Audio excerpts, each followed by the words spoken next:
would you rather wake up to this or an alarm going, meh, meh, I don't even have those anymore. Right?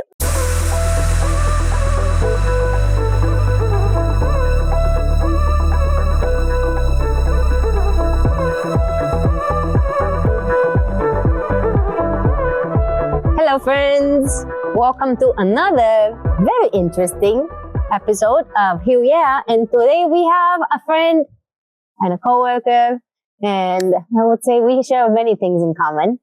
And I'm really excited to introduce to you Sheri. Hi. Yeah, Sheri is here obviously to talk about sound and vibration, and amongst other things. And maybe it's a good way to introduce this episode. And we want to talk a lot about these instruments and we want to talk a lot about sound, but maybe you can tell us how you started and what got you into sound healing in the first place. Yeah, sure. I'd love to. So I think it was about 5 or 6 years ago. I have a son who is on the spectrum, and one of the biggest challenges that we had with him was transitioning. So any type of transition, waking up, going to sleep, going in the car, one caregiver to the next. It was a major struggle in the household. It was really, really hard. Mm-hmm. And driving was one of the most stressful times. And I started to notice that if I played certain songs, it was like a complete game changer. There was one song called Lost Boy, and it would just completely change him. And I recall his dad called me one time and he was just having a massive meltdown in the car. And he was like, I don't know what to do. He was just exhausted. He didn't know what to do. And I sent him the song and I said, play the song. And he played the song. He called me later that night and he was like, what the hell just happened? Like, what is that? And it was a good question. And I was like, I don't know, but we gotta figure this out. So I started to just do research, and I started to, all of a sudden I learned about these things called sound baths, and I was a yoga teacher, but this was not even common in the yoga community, 6 years ago. Now it's very mainstream. You don't go anywhere without hearing about sound baths. But I had no idea what a sound bath was. I started to go to different workshops and seminars about sound healing, and most of them were people trying to sell their expensive singing bowls. But they still had a lot of valuable information that I was able to pick up on and learn. And I think in that process, it kind of became very clear to me, like when you have those moments in life when you're like, I'm supposed to do this, I'm supposed to pursue this, right? And so I just kind of had a conversation with the universe, God, whatever you want to say. And I just said, okay, I know I'm supposed to do this, but I have no idea how. I don't even know where to start. And within 2 weeks, my sister, who's also a yoga teacher, sent me an email and she said, we should go to this training. It was down in Mexico. It was at the Yandara Institute of Yoga. And it was a training I had no interest in going to. Mm-hmm. But it brought me to their website. Mm-hmm. And when I went to their website, they had a 10-day training on sound healing and yoga nidra. And within an hour, I didn't have the money. I got out my credit card and charged it because you ask yes, for the universe, right? So when the universe answers, you don't say, well, I can't afford that. You say, okay, I'm going to teach more yoga classes. I'm going to put this on my card. The universe has just responded to me. It's just answered. And that was the beginning of it. I went down there. I didn't even know what a tuning fork was. I didn't know what anything was. And just immersed myself for 10 days. And when I was down there, I set an intention. I was like, I want to have a collective when I come back. I want to work with all different kinds of sound healers. I don't want to be stuck or married to one person. I want to share it. I don't want to hold on to this. Because that's one thing that I had noticed in going to some of these workshops is that if they weren't selling you something, people did not want to share their knowledge. It was very much I want to be the only sound healer, they wanted to kind of corner that spiritual ego. Yeah. And kind of corner the market. If everyone was kind of afraid if everyone's doing it, then there won't be enough, for me or money for me or ego,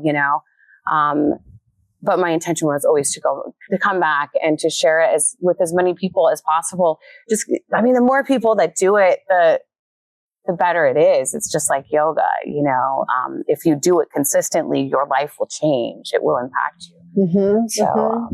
That's kind of the origin story. How fascinating. Yeah. So what is the development with your son now? Like, do you use instruments? Is there you kind of figure out what works for him, what sounds suit him? Yeah. For years, it even got to the point where every morning and night I would wake them up. So they were much younger, they're 12 now, but I would go in the room and wake them up and just kind of play this over their head. Because I was thinking, would you rather wake up to this or an alarm going, meh, meh, I don't even have those anymore. Right? Like the transition to this. Like I've always thought it would be great to have a pulley system, totally random, where I could wake up and do it to myself in the morning.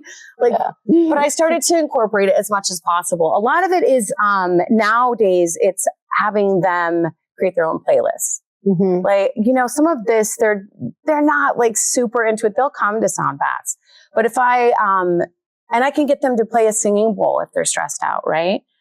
But a lot of it is just let's create, what's your chill playlist? What's your playlist that you want to listen to when, you're angry? Or even on the same note, when you're going to a sporting event and you want to pump yourself up, let's use sound vibrations for that.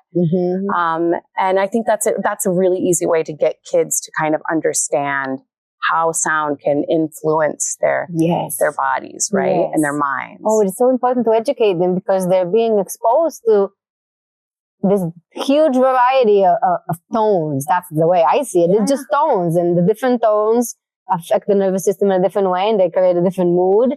And they are just by default exposed to music that probably will make them anxious. Yeah. And no one really talks about it because people just don't know, or they don't want to put the two things together. So to just invite a little bit of mindfulness. Yeah. And I think even you think about at school, I don't know about you, but school is very chaotic. There's lots of noises. There's lots of people. There's lots of things going on. And for a while there, it was let's give them these plastic things for when they have anxiety. Let's give them these things. And I think that they serve a purpose, but I've always thought why aren't we giving them singing bowls? And I actually do work a lot with kids. I do teach kids about sound meditation and sound baths and invite them to play the instruments and learn how to do a sound bath for elementary and middle school kids. And some of those schools have adopted some of the practices, and they now have a singing bowl in their office that a child can go to when they're stressed out, and they can play a singing bowl. But even on a simpler level, why aren't we teaching children to hum? Humming, we know science has proven that humming calms you, So why are we giving them plastic things to play with? What tapping? You like the tapping or know a lot about tapping. So these are things that I think we should be incorporating into their education, And it's up to the parents at this point because in some educational systems, they are forward thinking and out of the box thinkers. And there is enough evidence and there is enough science, right? Because I always play on the science because some people just want to take all of this and put it into that corner of the woo-woo stuff. And that's nice. Yeah, sound bad. That's nice. You're going to relax, huh? And then you feel really relaxed. I'm there's just so much more that's happening. So if the parents know, then they will probably empower other parents, and then slowly the systems will change. But at least to be mindful of what they are listening to and how sound affects them.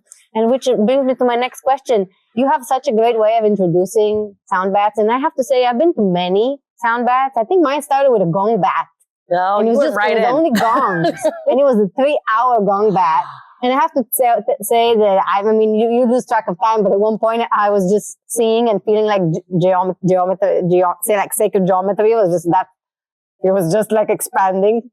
And obviously after 3 hours of a gong bath, you are vibrating as you're walking out of there, driving home, your whole body, you need time to come down. Maybe that was a little too much, but it was enough to wow, what is happening? And Sheri, I know that. Do you still do them with Christina? I do. I'm doing one Friday with Christina and Brian. Yeah. So yes, there's 3 people in a sound bath, and there's all these, just such a great variety of instruments, and probably a lot. I know this is an investment, and you know, I don't know if you want to touch upon that, but everybody should know, if you want good instruments, an investment. So to have such a great variety and to create such an amazing soundscape, and because there's 3 people and they are layering sounds and they're almost bringing you on a journey. So just to say that really admire what you do and how you introduce these sound baths. And what do you tell people?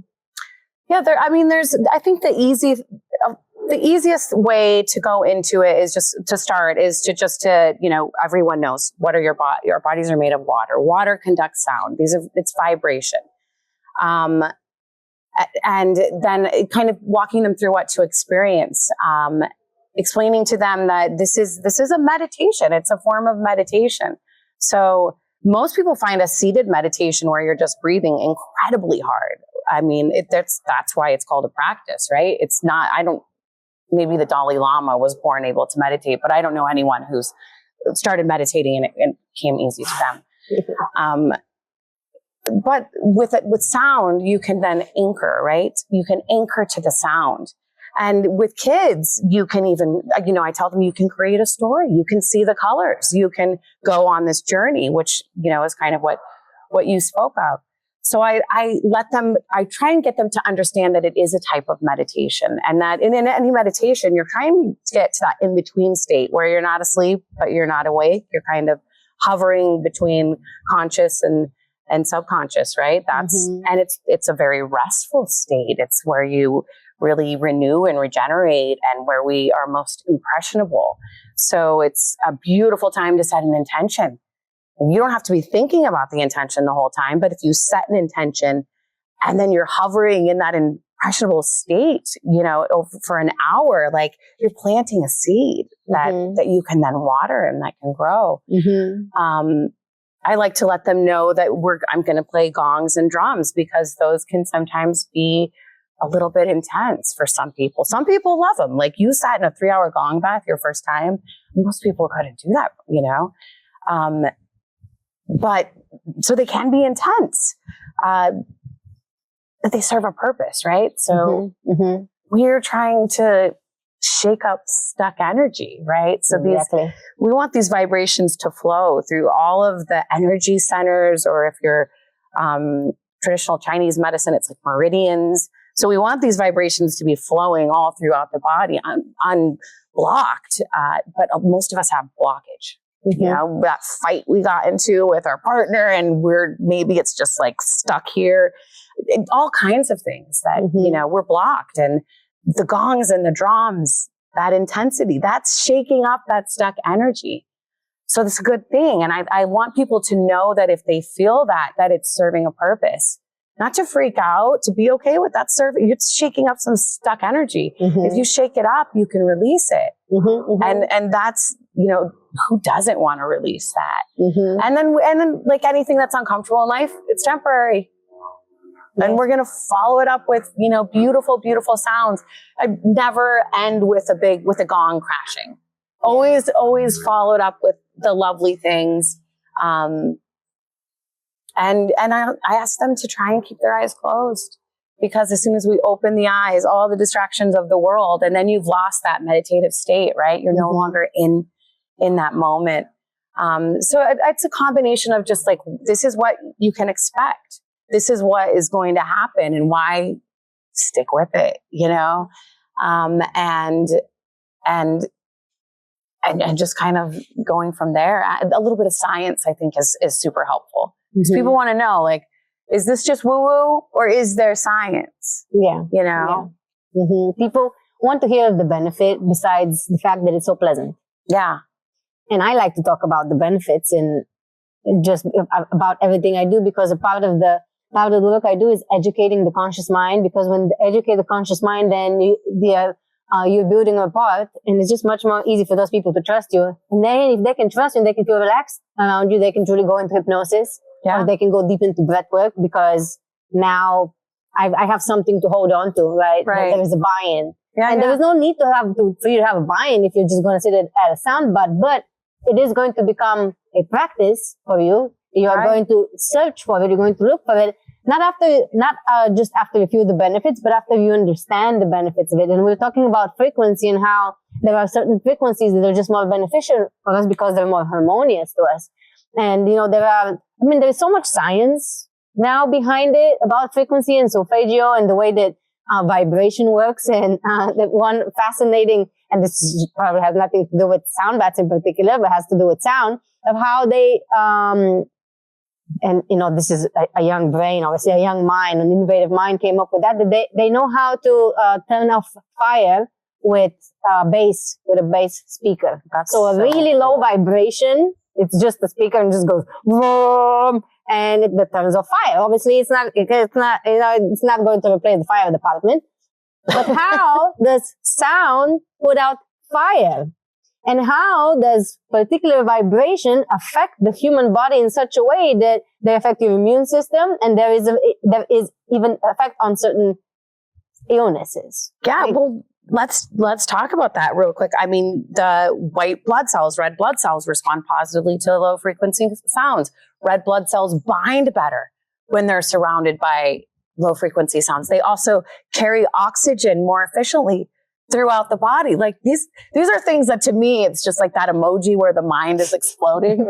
But at the same time, like that's my favorite thing is when yoga philosophy or sound intersects with science, because I know the benefits of my yoga practice. I know the benefits of doing this because I feel it, right? I feel it. And I know it. Yeah. But then to have like science behind it, because I'm not the most scientific person, but when I read these things, I'm like, yes, it's not just this woo-woo, hippie or spiritual stuff.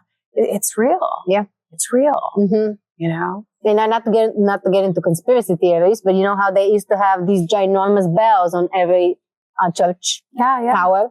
And at one point they started removing them. They were made of copper, or they were made of specific, a metal combination that, that vibration of that bell will travel through villages and through the mountains. And they started taking them down for some reason at some point in some regions of the world. Not to get into conspiracy theories, if we can have a whole nother episode about that, of how there was a beneficial frequency that music was all recorded, and during or after World War II, they changed it to a different frequency that all music is recorded at, that is not so beneficial. And so some frequencies put us more into rest and digest, and some frequencies put us more into fight and flight. And why did that change, and how did that change? And also why to me is beneficial to have the different sounds that different instruments emanate during a sound bath.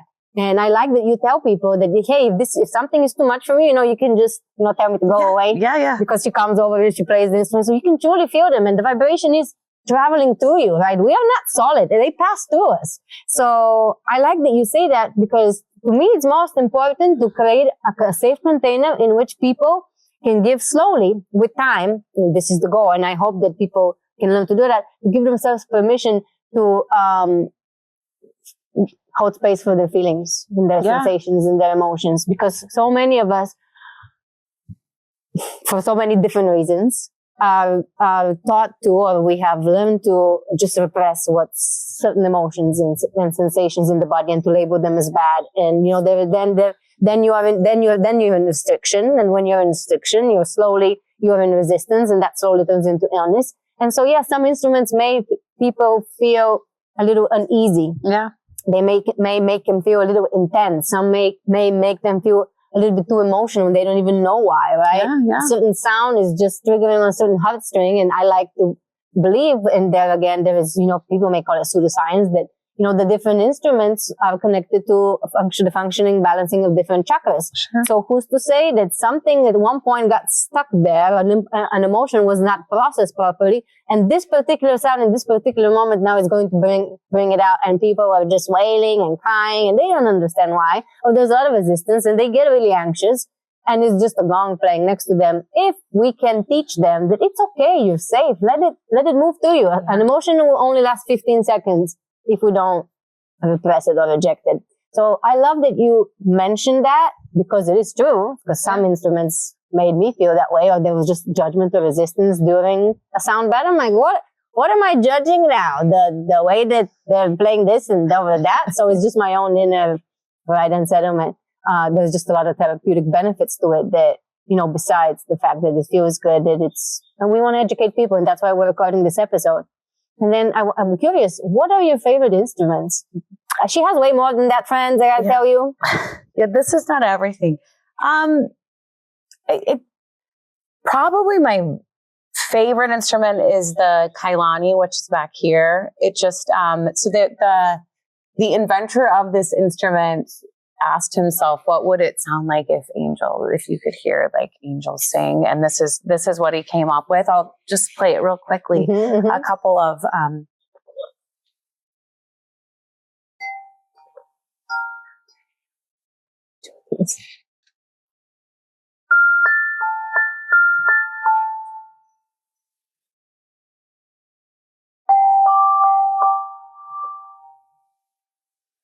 isn't that pretty? Yes, I can listen to this for hours. So an interesting thing with sound is you hear how it's just singing, it's just holding. So when you do a sound bath, you want to have moments where it's just ringing and singing, because that calms the nervous system even more. Mm-hmm. So I can play these beautiful melodies, like I was doing, like.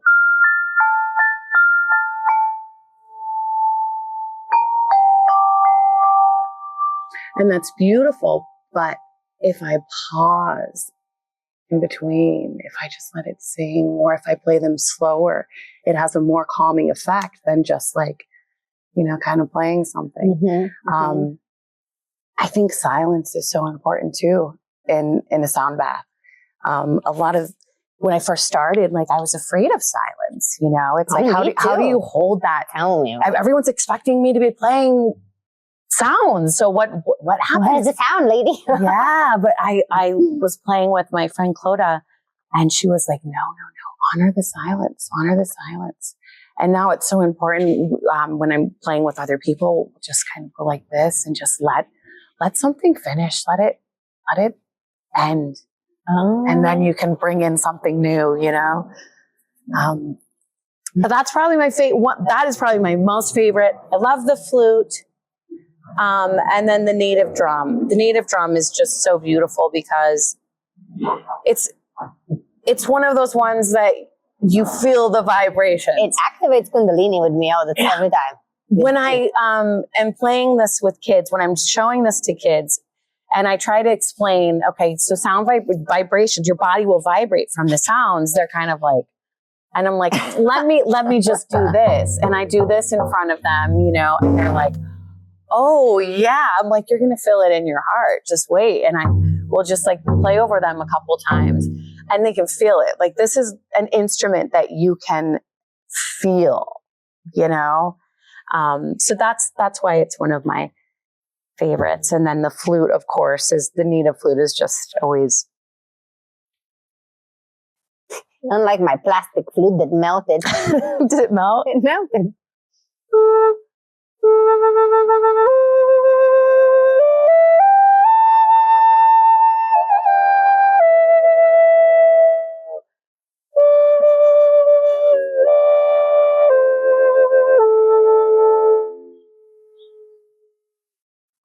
And this is a drone flute, so it's got 2 chambers. So I just played with one chamber, but if I play with both, it almost sounds like there's 2 flutists playing. Mm-hmm. So.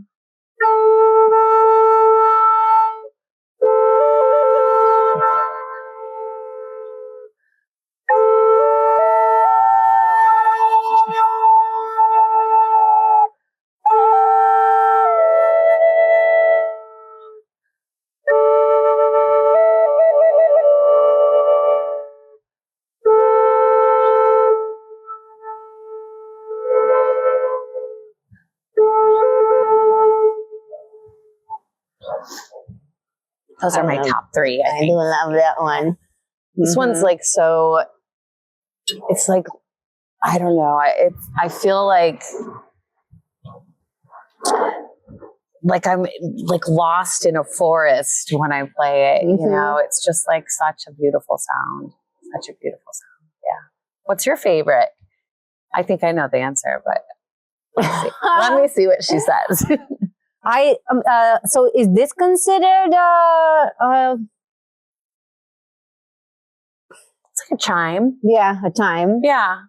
It's similar to like a koshi chime. Yes, a koshi chime. Yeah. It's similar, but that one, so this one has a little bit more of like a tinny sound. Mm-hmm. And this has more of like we're on the porch, you know, like this one, a lot of people have memories of like, it reminds them of a grandparent or sitting on a porch or something. Mm-hmm. This one's just a little more tinny, kind of like. Mm-hmm. Yeah, it's more ethereal. So I like this one a little more with like layered in with like gongs. Mm-hmm. But both of them are really nice to layer in with any water sound.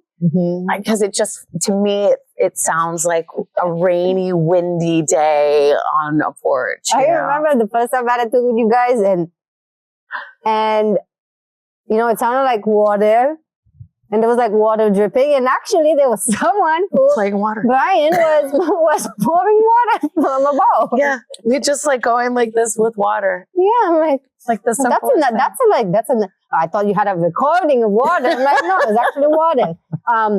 This guy is just, and I know there's different ones of them. I don't know how to play it. Yeah, you do. No, I'm just. Well, you're playing it intuitively, and that's a sound bath is intuitive, you know. Yeah, I'm definitely not as musically inclined as some people just sit and they can create beautiful sound. And I do have some instruments only because I teach the class.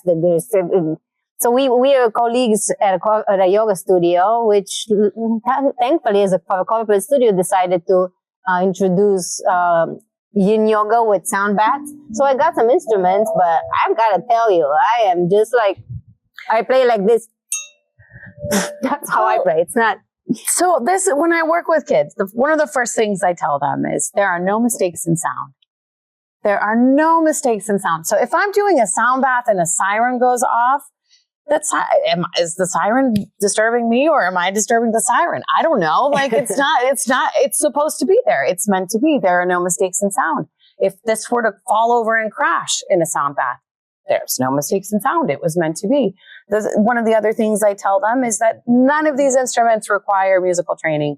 Maybe the flute. That's not like, but once you learn to blow and plug the holes, you can, it's really not, you don't have to be a musician. Everything up here is played intuitively.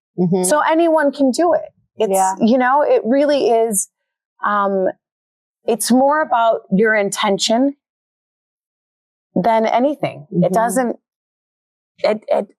matter if you are perfectly on the beat with the drum. In fact, I got a metronome recently and I was playing my drum to the metronome and I don't like it.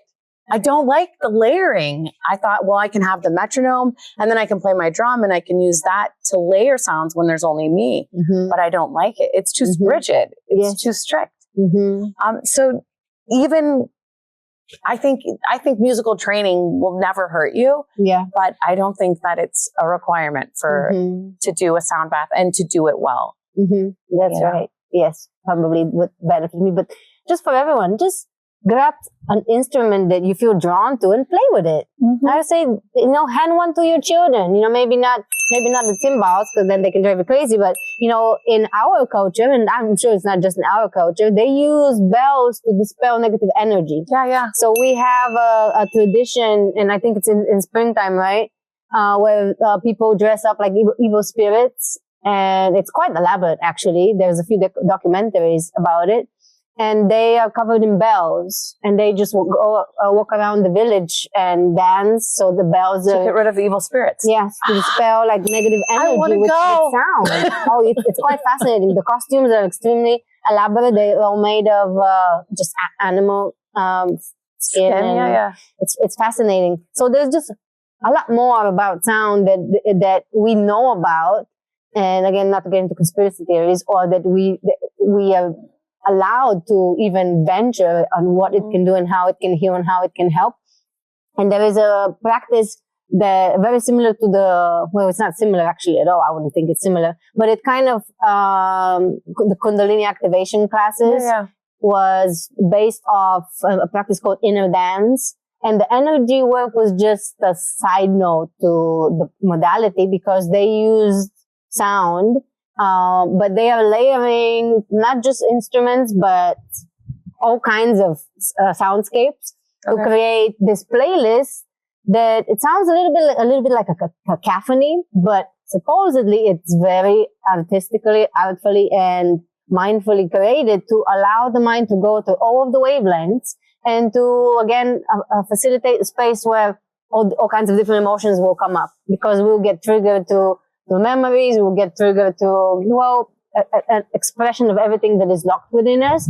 Through that, usually it's a 1 hour and 15-minute soundscape that will allow us to go into a subconscious state where things will naturally be processed on their own. So I believe that the sound bath does just that, especially if the intention is not just for you to relax. Actually, we want to shake some things up. We want to have a little bit more drums or gongs. I love the thunder tube. The thunder tube. Yeah, and the big ones is just you have a big one. It's really riveting. Yeah. So those instruments that are creating these eerie or almost unsettling feelings, so we can learn to understand that they are not so scary but I can allow them to move through me a little bit more. And it's a lot of that is too when you start to. So I wish I had a big gong here with me. This might work. Hold on.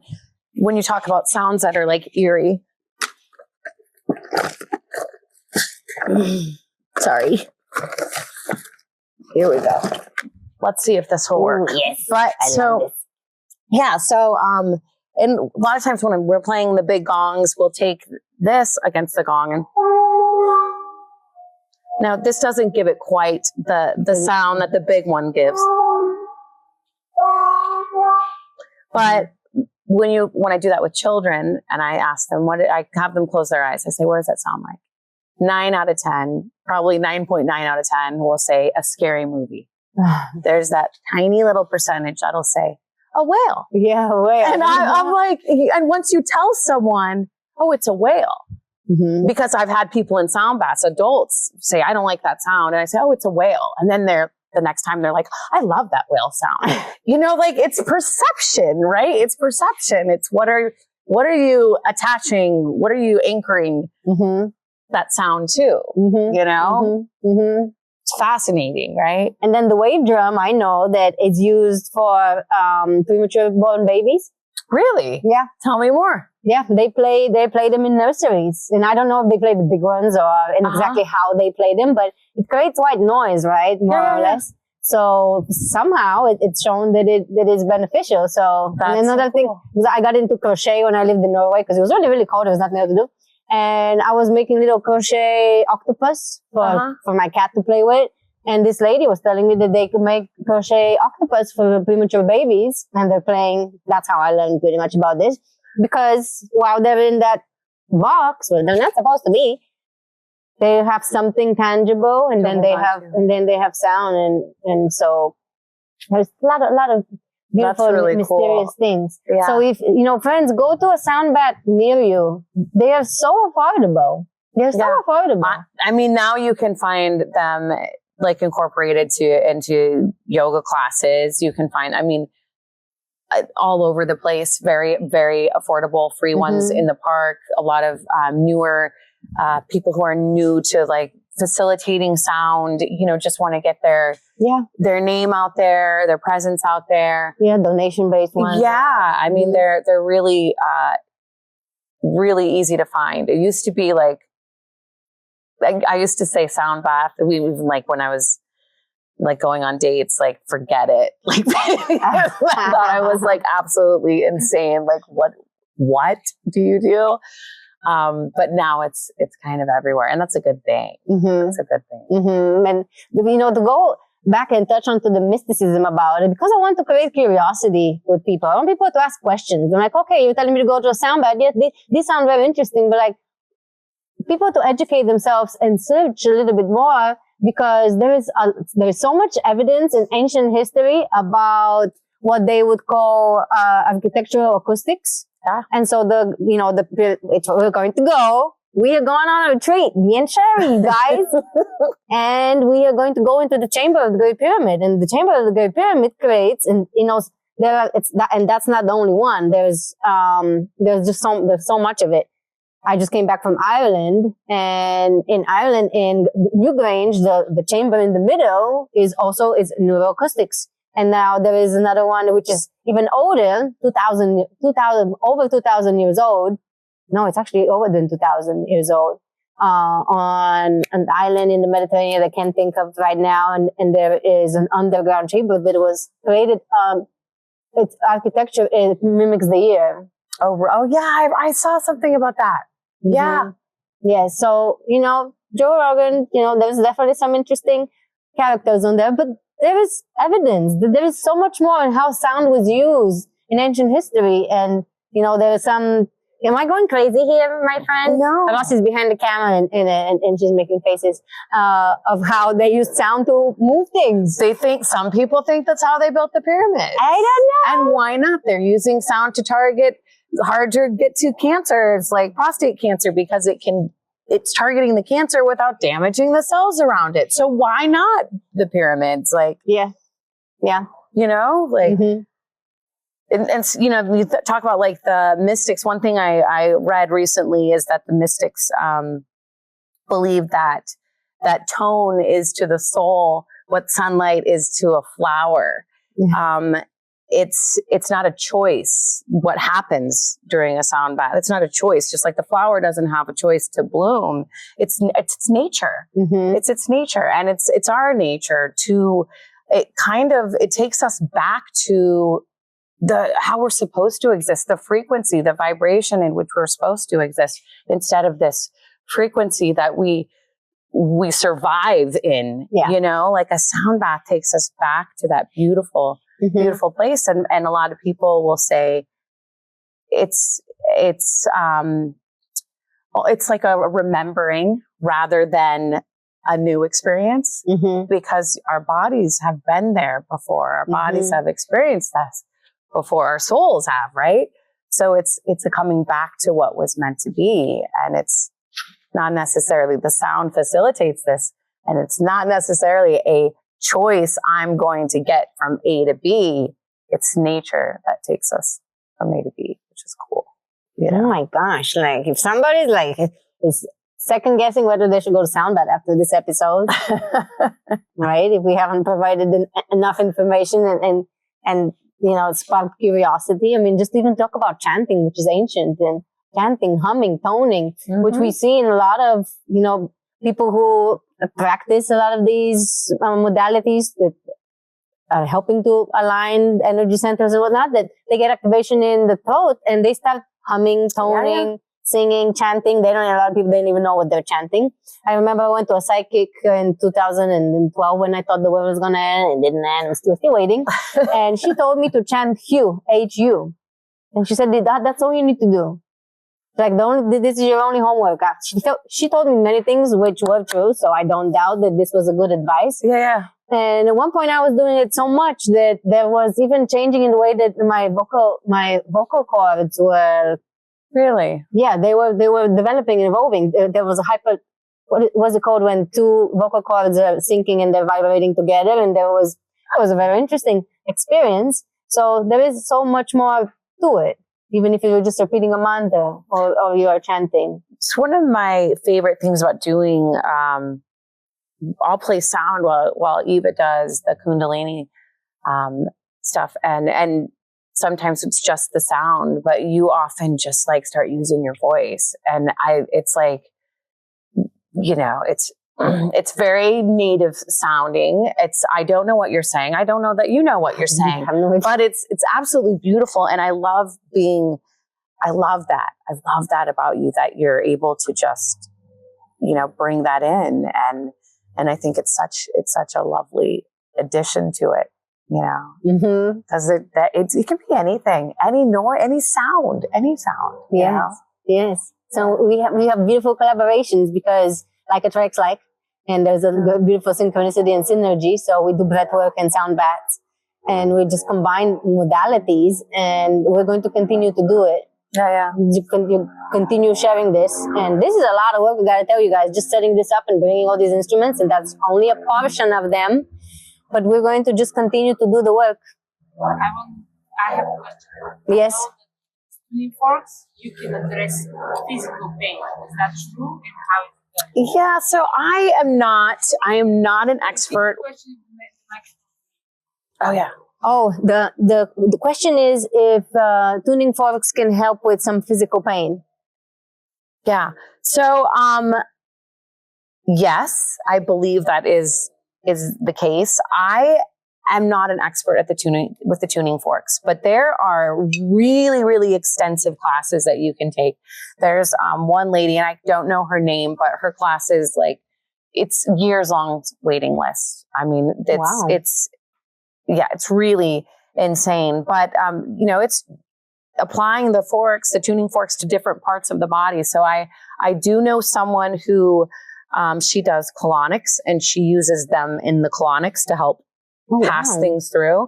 So if you don't know a tuning fork, these are tuning forks, and you just hit them on like a rubber thing, and they vibrate, right? They vibrate, and then there's these little holes in the middle, and you can take these up to someone's ears, and it's just like it's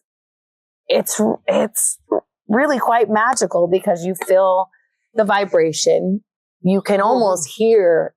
Well, you can hear, but you can almost feel the vibration running through you, right? Just like passing through you, dancing around. Do it through the microphone. Oh.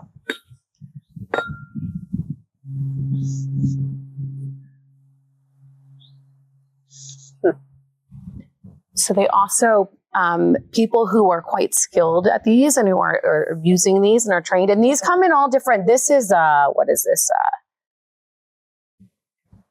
I don't know which one this is, but they come in different frequencies, different tones, but they'll apply them to different parts of the body. So then you're really triggering the vibration in a certain part of the body. So my friend who uses these for colonics would use them along the digestive tract. Like she knows like how it lays and how it wraps and where it goes and how she wants things to flow. And she uses it like in that manner to kind of help, you know, push that through. You can take a really beautiful thing to do it in a sound bath. If you have permission to touch somebody, is to just take the tuning fork and put it in the third eye. And then you feel that beautiful, you know, vibration there. Oh yeah. You can put it here as well on the sternum. It feels really quite lovely there. You're welcome just to try one. So I'm not an expert on these. I learned about these in my training, but didn't dive in too much.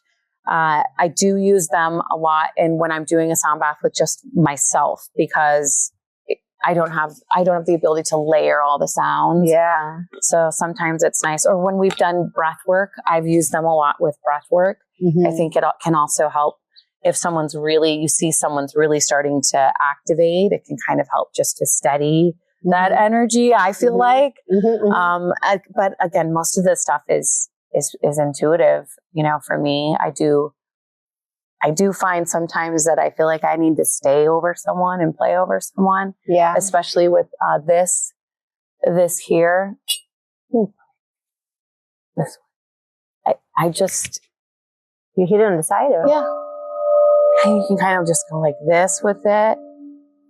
But sometimes I just feel like I really need to stay over someone, especially like someone's heart. I just need to stay there for a while. I just need to stay there.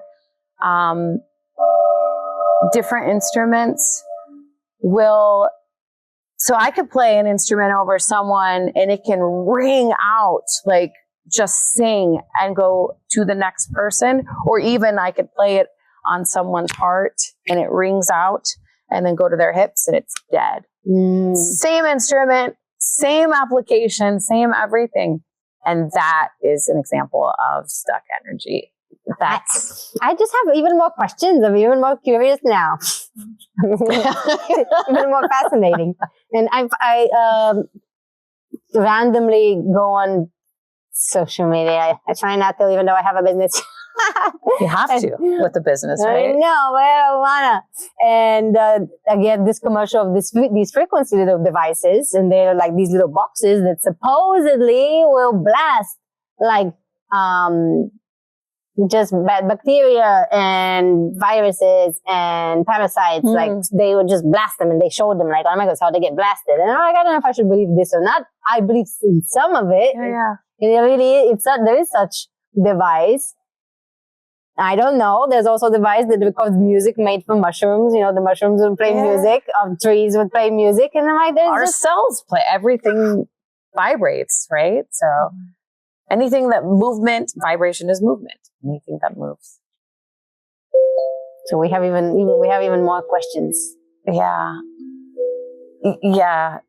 I'm always, there's always a lot to learn. There's always, I'm by no means an expert at it. I am someone who's passionate about it. So I think my passion allows me to kind of dive down the rabbit hole and get lost a bit.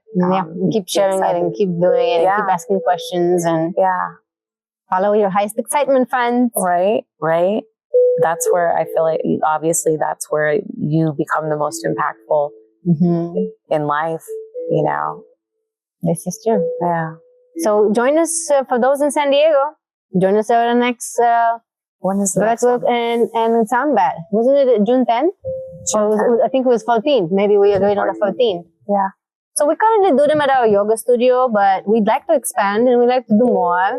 And Sheri, you post a lot of because you do so much, right? You don't just do them. I do a lot with at schools, and during the school year, I do teacher appreciations.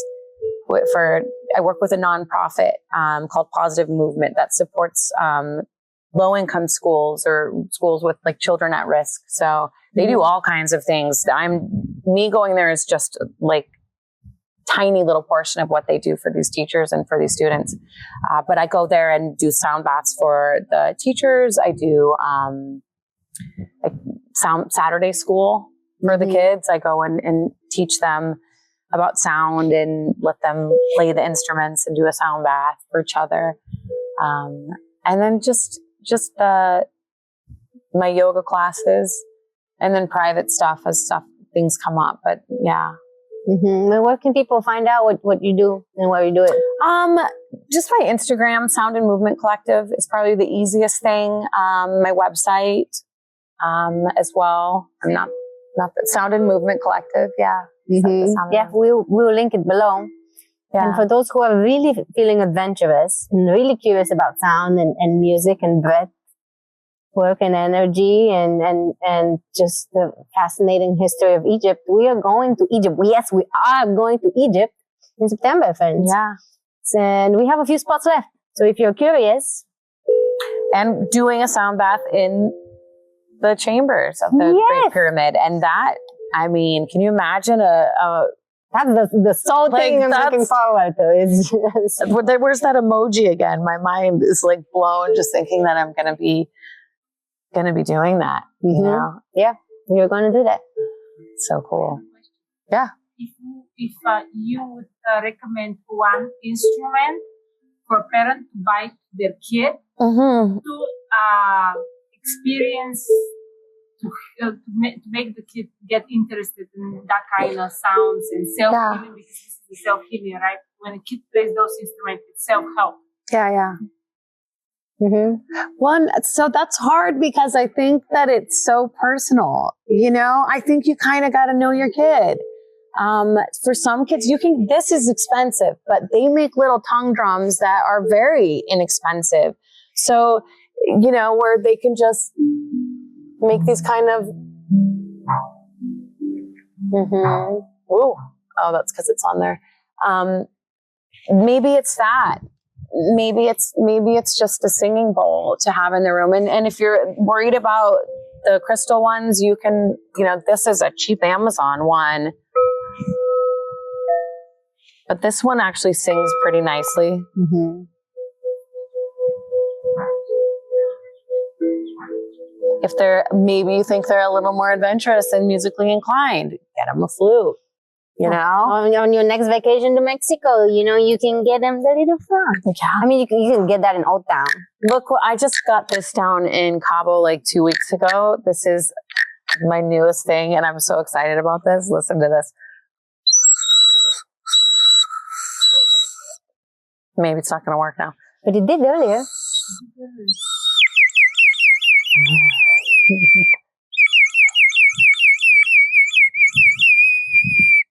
Isn't that beautiful? Yeah. So there's like water in there. Amazing. And they just figured, for years I've been using this little bird.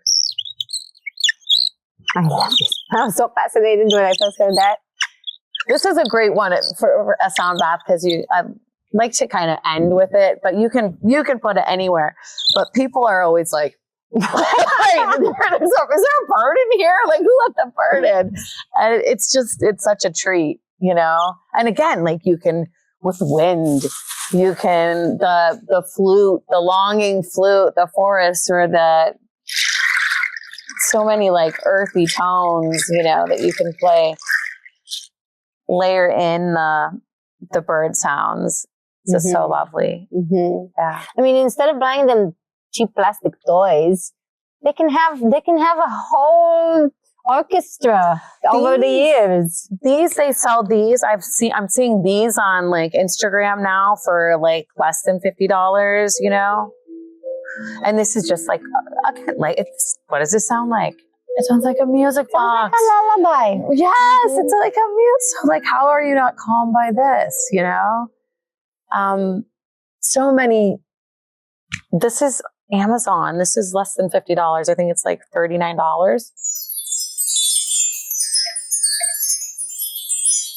Just like have one of these, as I walk to my kitchen, just like play it, It's just little moments to invite in all the lovely things. I mean, if a parent doesn't feel inspired to buy their child a little instrument after this one, I feel like a child. This one? Yeah. Yeah. This is even better the one than I have because it feels like you're making music even though you have no idea what you're doing. You're playing it intuitively. It's perfect. This one's actually cool. If you can get one with a chamber like this. So a lot of them are just flat, but the chamber actually adds another layer. I don't know if it'll work here, but. Ooh. So you can kind of wah-wah. Ooh. So most of the time, some people when they do sound baths they're stationary,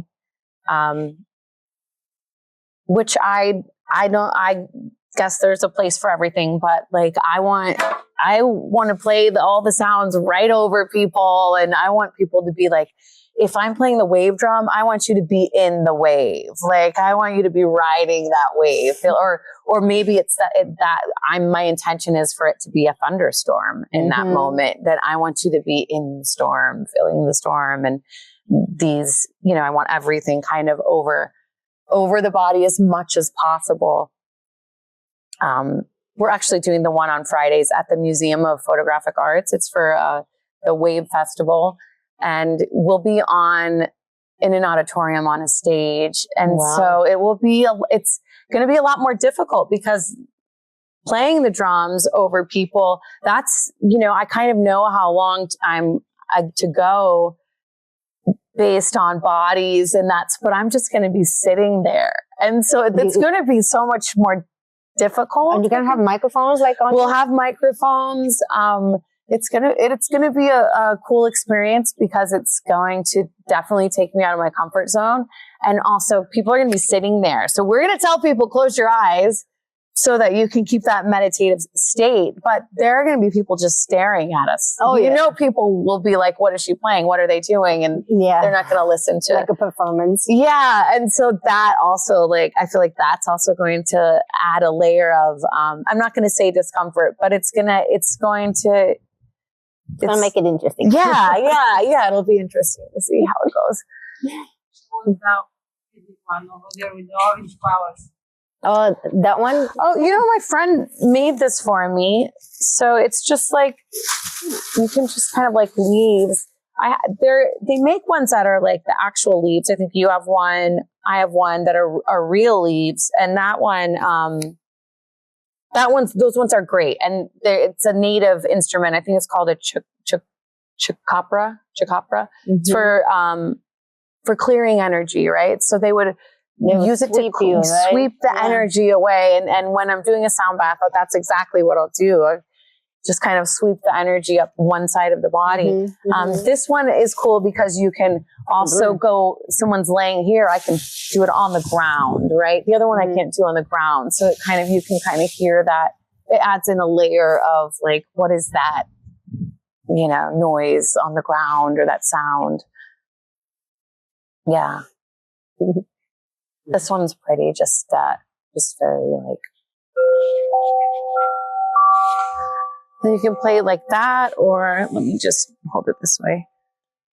So you can kind of bend the sound just by coming like that. So. Oh, wow. So most of these instruments are meant to be played over people. Mm-hmm. Obviously, I don't know how I missed that one. I use this every time.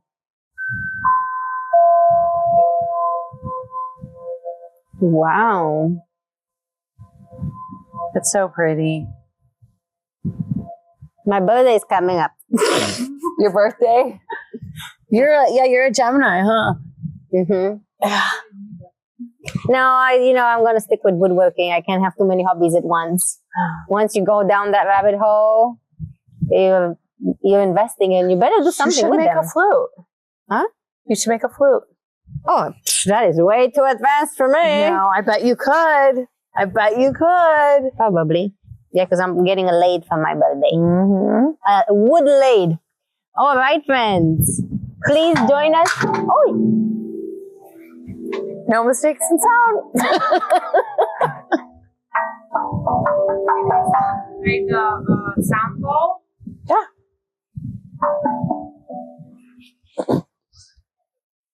Let's see. Mm-hmm. Did you wanna? Yeah. Friends, thank you for joining us. We hope to see you, for those who live in San Diego, at a soundback and breathwork. And if you don't live in San Diego, join us in Egypt at the Wild Awakenings Retreat. We're going to have fun here.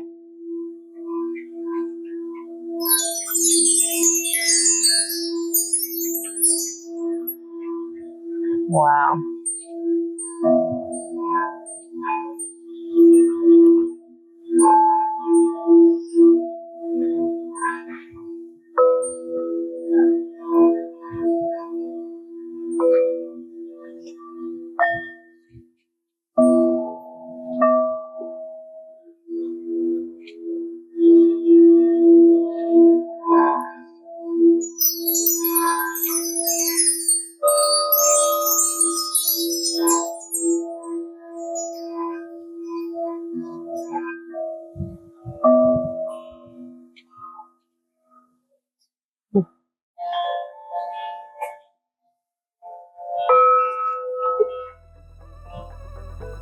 Mm.